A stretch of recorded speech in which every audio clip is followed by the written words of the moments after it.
Hey Andre, have you noticed it's almost impossible to buy a new or used car or truck these days? I have noticed that because I've been shopping around also, and I've driven by many dealerships, and the lots are almost empty. So obviously we need to put some numbers down to these feelings that we have, talk to some dealers, and just go through what's happening in the new and used car market, and that's what we're about to do in this video. So let's start with a staggering number. Did you know that according to published reports, new car inventories are down anywhere from 25 to 40%, and I think that's conservative. Yeah, and that makes a lot of sense. I have an example of this. All right, let's hear it. For example, as you may know, my wife owns a 2015 Subaru Outback, and she recently got a phone call from the dealer where she bought the car. It was local here in Colorado, and the dealer said, "Please, can I buy your car? I have nothing on the lot. I'm going to offer you a really great deal. Please bring your car in. I'll give you more than the Blue Book value." And how much were they offering? And what car was it? It was a Subaru Outback 2015, and they said we can give you up to $2,000 more than any other fair value.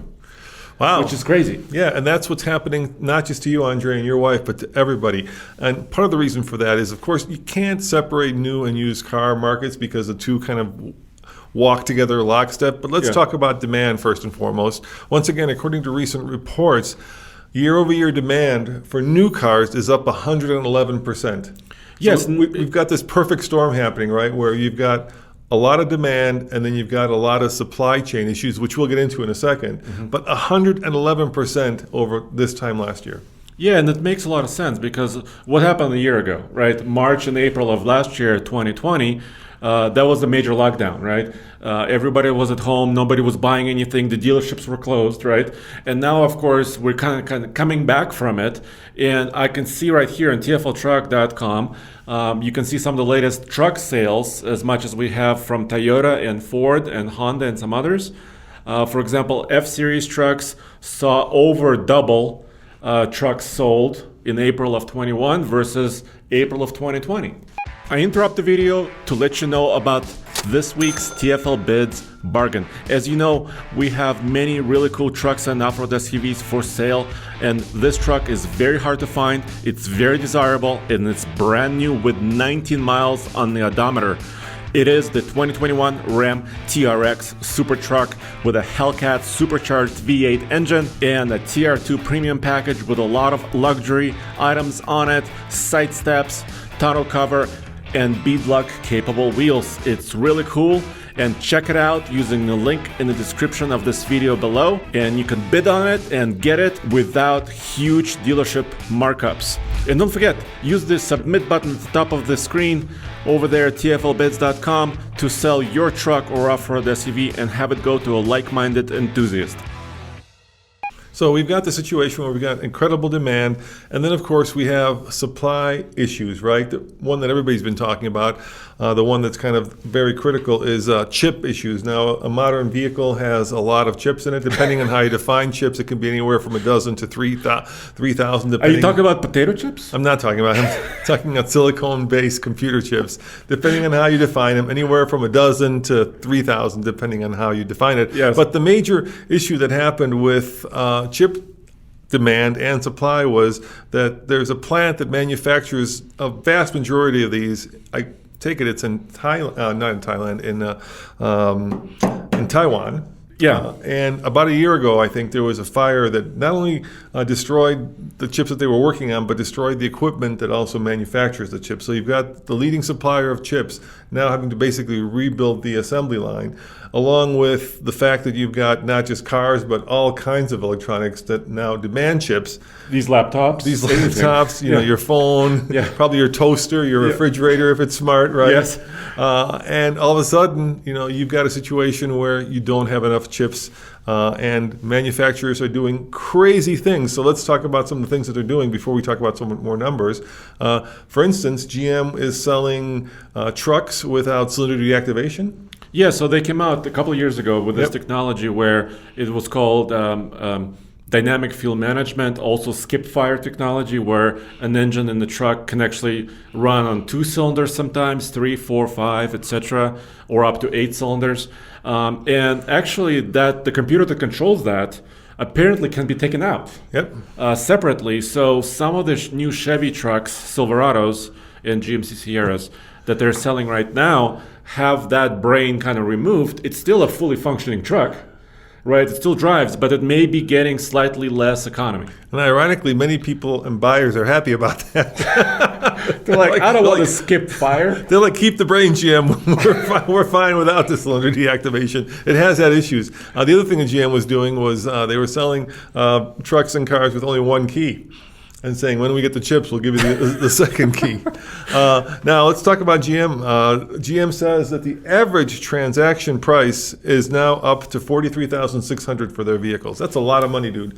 $43,600. But there's a couple of things happening here, right? Yeah. First is demand, of course, driving the price higher, and shorter supply. But also, they're selling more and more higher equipped vehicles, right? Yeah, and that's what's really actually driving a lot of this, because what happened, of course, is since they couldn't necessarily have all the chips that they wanted, let's talk about trucks. The work truck went the way of the dodo. So instead of taking the chip and putting it in a work truck where they don't make a lot of money, they took that same chip and put it in the expensive truck, right? The High Country, for instance, right? Denali, because they make a lot more money on that model. And so, ironically, even though demand is up and supply is down, profits for car companies are up. In fact, Ford made a $3 billion profit last quarter. $3 billion, which is crazy. GM had a good quarter too. And as well as the manufacturers, dealerships are also making a lot of money, because I was talking to a recent Mazda dealer, and he said that normally they'd have like 150 cars on the lot. Right now they have maybe 50. And they said if you walk into that Mazda dealership and you try to haggle with them, no. They'll be like, feel free to go find the vehicle you want at some other place, because they will not sell the car at a penny under sticker. Also, all those incentives that used to be on, especially trucks, they've all disappeared. Yeah, this is pretty crazy. And our producer, Zach, recently sold his Mazda. He had a CX-5. He used Carvana service to sell, and it was very quick. They gave him extra, a really good value for his used car. And actually, he showed it to me today. They already resold his car. He found it online, and it's already sold. Yeah, and let's talk about those services that are kind of disrupting the dealership model.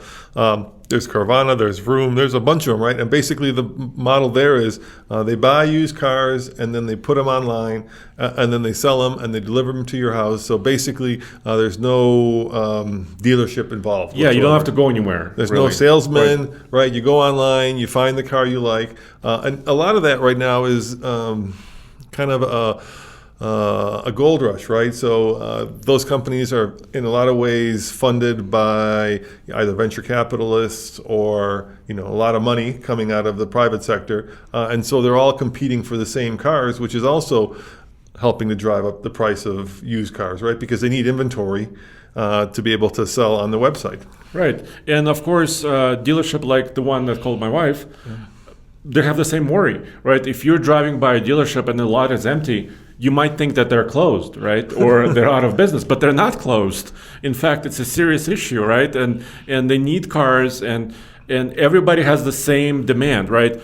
Europe has the same demand, higher demand for cars around, and other countries around the world. Well, also what's happening, Andre, is because of the chip shortage, you're seeing factories shutting down. Now, Ford announced that they're shutting down a lot of their factories for, let's say, 2 to 4 weeks. The Bronco has been delayed because of it.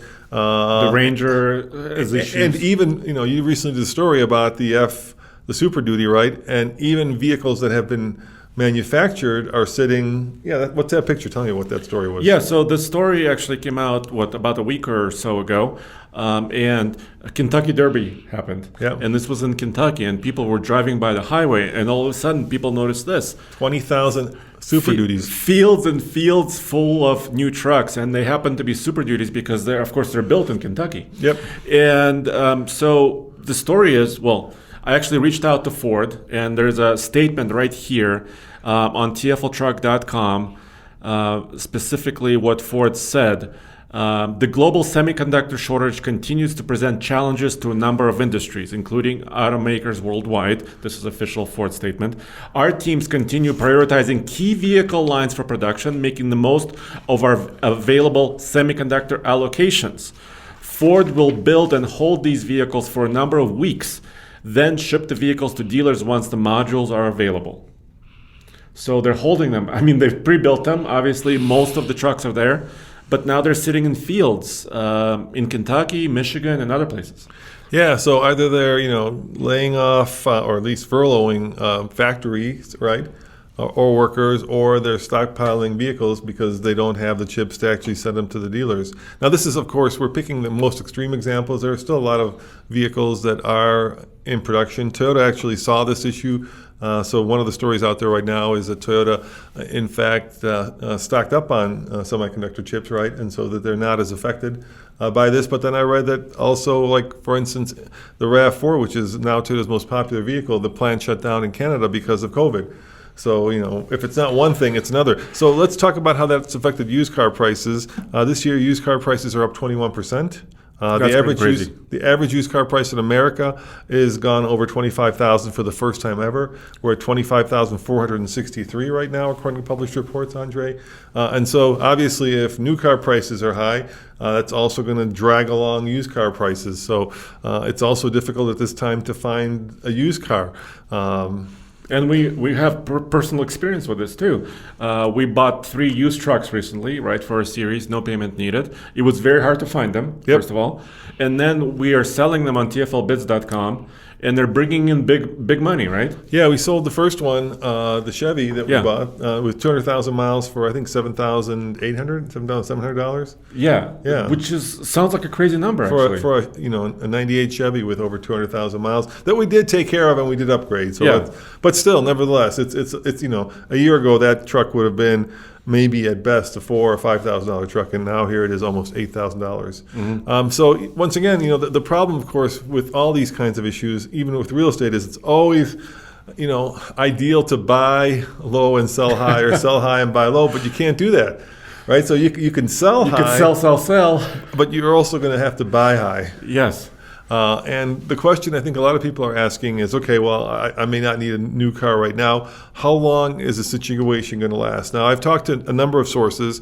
I started with my dealer friends, and most of them felt that this was going to continue maybe for the next 3 to 6 months, so maybe the next 2 quarters. But then I kind of looked around and talked to some industry experts, and a lot of them think this is going to go on for at least a year. And especially this kind of supply and demand equation that in America was always more geared towards supply, right? So in America, we had very inexpensive vehicles compared to like Europe, because dealers would buy these vehicles and they would try to conquest buyers from other brands, and the way they would do that is by offering a lot of options in the vehicles, by offering incentives, discounts. But now the manufacturers, even though they're not pumping out as many cars, they are making more money. And so what you're getting into is more of a situation like Ferrari, right, or Porsche, where they know exactly what the supply and demand is, and they almost artificially in some ways manipulate it, or they're very well aware of like how much demand there is, and they keep supply just a little bit underneath that. And that might be the new business model going forward, which is a little scary if you're a consumer who's used to walking into a dealership, especially for a truck, and getting $10,000 off the sticker price, because it's not going to happen. Yeah, and actually I recently purchased an F-150 hybrid. Yeah. And I did not get $10,000 off. Yeah. No. And this was what at the end. This was like at the end of February you got it? Was that right? Actually early February 2021. Yeah. And I did get a 1,000 or 2,000 off the price, but it was still an XL trim truck with a few options for about $50,000. Yeah, and now that truck is probably worth at least $50,000, if not more. Well, maybe it's worth its weight in gold by now. Are you saying you're going to sell your F-150 hybrid on TFL Bids? I haven't considered it yet because I need a truck. If I sell this truck, what am I going to tow with? So the question is, that we have not been able to answer is this a seismic shift in the way that cars and trucks are sold in America, or is this something that's going to, resolve itself once supply and demand? And I don't think the answer to that is out there, Andre. I don't think anybody knows. I think it's too early to tell. I think we're right in the middle of the eye of the storm right now, and so usually you really don't know what's going on around you until you look back. I would agree, and I think we see a lot of your comments too, and please add your comments here down below. That people are saying, well, I would like a simple vehicle. Give me roll down windows, hand cranks, and all this stuff, and they'll buy them. Yeah, I think the reason I wanted to do this video and discuss this is because we're getting a lot of emails and we're getting a lot of comments about people either bemoaning the fact that there are no work trucks out there or inexpensive vehicles, or kind of being very picky or choosy about exactly what they're looking for. And unfortunately, trucks are a great example of that, right? In the truck market, the F-150 came in probably more different configurations and styles and trims, capabilities, and engine choices than any other vehicle. And not just the F-150, but any truck, right? Yeah. I think those days are, at least for now, over. I think we're at a point where the pendulum has swung the other way, that is toward the seller, and so now it's not. It's like toilet paper, right? Right? Remember when this pandemic started? Everybody was hoarding toilet paper. Yes. Now everybody's hoarding gas on the East Coast, right? Yes. Now I think what we're getting to the point where I don't think people are going to hoard the cars, but it's going to be like you're lucky to get the vehicle, not being able to get the exact right color and specifications and trim level is going to be something that is maybe beyond what's doable nowadays. Yeah, and it's still possible. It's just really, really difficult. Like my neighbor recently purchased a Trail Boss, a Silverado Trail Boss, and he actually factory ordered it about 3 months prior. So it took him 3 months to get it? 3 months, yeah. So normally this process would be quicker, right? Few weeks here and there. It took him at least 3 months to order, from ordering it to actually getting a truck, but it's still kind of doable. And the other thing I think that's going to happen is, for the longest time, electric vehicles and hybrids and plug-in hybrids have been kind of the shoe on the bottom, the gum on the bottom of your shoe, right? People just hated them. They didn't want them. They thought they were an inconvenience. They thought they were, a passing fad. They just wanted to get rid of them. But now with all this demand in the economy coming back to life, gas prices are definitely on the way up, right? So we're at most places now we're approaching $3 a gallon. California, you guys are certainly at $4. Yeah. I don't think $5 a gallon in California is far off. I don't think $4 a gallon is far off. And car companies that are set up, like Tesla specifically, or even Toyota with their hybrids, to take advantage of that, I think are going to see strong demand for electrified vehicles because when price of gas becomes painful, that's when all of a sudden the rest of the arguments about hybrid and electrifications and all the stuff that people talk about how much they hate having to charge up your car, charge up the power range, all that goes out the window because they just think to themselves, I could plug it in at home, charge it up, and then not have to worry about paying whatever incredible number I would have to pay at the pump. Yeah, absolutely. But of course, companies like Tesla are also not immune from semiconductor shortages. No, they're also right? struggling. Right? Good luck getting. It wasn't that long ago where you could potentially go on the Tesla's website and get yourself a Model Y. The only way you're going to get that now is you're going to have to order it and you're going to have to wait. You might still be able to get a Model 3 or a Model S, but let's face it, those cars are kind of long in the tooth. But I think even those cars, as demand increases and gas prices increase, even those cars are going to become popular. And they're going to be especially popular on the used car market because they're going to be a little bit discounted from what a new one is, especially if there's no new ones available. So if you're looking at a Tesla, there's a lot of different electrified vehicles coming. It's not just that. The ID, the Mach-E. This might be a good time to actually start seriously looking for one because my guess is, and I'm just looking at a crystal ball, so I'm guessing that they're going to become much more popular as the price of gasoline and diesel increases. And also I think hybrids are going to be more popular. Hybrids or plug-in hybrids. Although plug-in hybrids are also quite complex, many computers, right? Yes. That are involved in these.